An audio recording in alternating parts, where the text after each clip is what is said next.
Chaque élève bénéficiera d'une visite historique ou mémorielle durant sa scolarité. C'est ce qu'avait annoncé le ministre de l'Éducation nationale le 30 janvier dernier.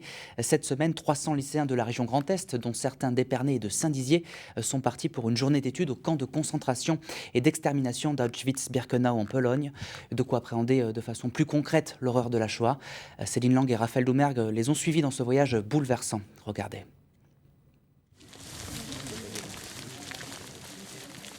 Quand on marche là où les victimes ont marché en descendant des wagons à bestiaux, très vite, on aperçoit au loin, comme elle, la porte principale d'Auschwitz-Birkenau, surnommée la porte de la mort.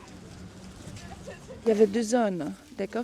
D'ici, vous voyez la zone concentrationnelle, comme c'était dans les camps de concentration typiques.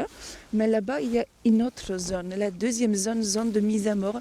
Et là, l'objectif, c'était l'extermination immédiate. Aurélien, Célestin, Justine et les autres sont en classe de terminale. Au programme d'histoire, la Seconde Guerre mondiale et la Shoah. Des témoignages, ils en ont lu. Des photos, ils en ont vu. À votre avis, le pire, ici, c'était quoi? Mais ça, c'est complètement autre chose. Le froid. Merci pour cette réponse, oui. C'est un peu de l'émotion parce qu'on l'a vu, c'est tout ce qu'on a vu en cours et qu'on a étudié, donc de le voir en vrai, ça fait bizarre, ça fait quelque chose.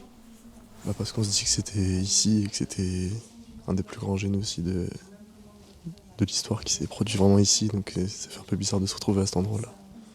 Le long de ces rails, la sélection des déportés s'opérait entre ceux destinés au travail forcé et ceux qui étaient directement conduits à la mort.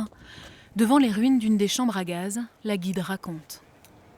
Les gaz commençaient à agir en bas, alors qui mouraient d'abord? Les enfants, les personnes de petite taille, les personnes faibles, malades, âgées. Ceux qui étaient plus forts essayaient de grimper sur les personnes déjà décédées. Alors après l'ouverture des portes, on y voyait une pyramide qui se composait de cadavres.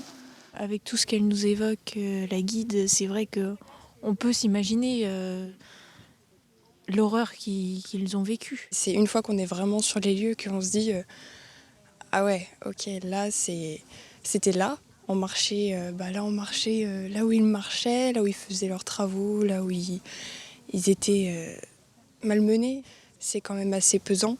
Et en sachant tout ce qui s'est passé, forcément on arrive maintenant à s'imaginer. Tout n'était pas écrit, ça aurait pu se passer autrement, mais dans ce contexte de la Seconde Guerre mondiale, qui est une guerre d'extermination, d'anéantissement total, ça a pu se passer. Et surtout, ce sont des hommes et des femmes comme eux, mais pris dans un autre contexte, qui ont pu faire ça. Et ça, je pense que c'est quand même une leçon d'humanité profonde. La Shoah, un crime contre cette humanité que les élèves approchent plus encore en passant le portail du camp originel d'Auschwitz.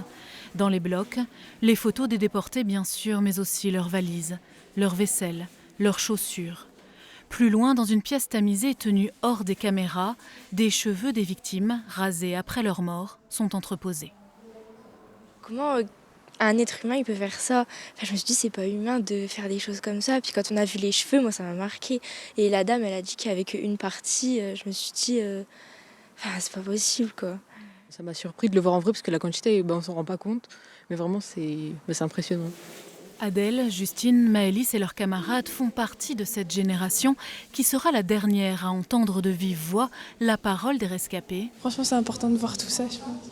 Pour pas que ça recommence. Ces voyages sur site, organisés par des gardiens de la mémoire pour l'école, n'en prendront donc que plus d'importance. On voit que le racisme, l'antisémitisme, les discriminations ne sont pas éteintes. Elles restent des défis pour aujourd'hui et pour demain. Et l'un des objectifs de ce travail éducatif, c'est notamment de faire, non seulement de renforcer la connaissance des élèves sur la Shoah, sur l'histoire des génocides, mais aussi de les faire réfléchir sur ces mécanismes qui étaient à l'œuvre hier et qui le resteront demain.